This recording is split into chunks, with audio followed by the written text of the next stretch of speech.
उन्हाळ्यामध्ये ताक पिणं किंवा ताक हे अमृता समान मानलं जातं।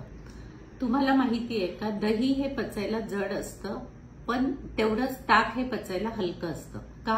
कारण त्यावर केले जाणारे संस्कार।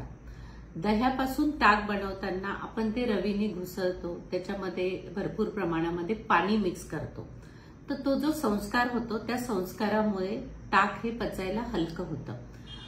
ताकाचे गुण जर आपल्याला अजून वाढवायचे असतील तर त्याच्यामध्ये आपण अद्रक, त्याच्यानंतर काळं मीठ, मिऱ्याची पावडर, जिऱ्याची पावडर हे टाकून जर आपण त्याला चांगलं घुसळलं, ते पण साध्या रवीने हाताने जर घुसळलं आपण, तर त्याचे गुण हे कैक पटीने वाढतात। आणि आयुर्वेदामध्ये ताकाला खूप जास्त महत्व दिलेलं आहे। असं हे ताक कधी पिलं पाहिजे तर जेवणाच्या शेवटी।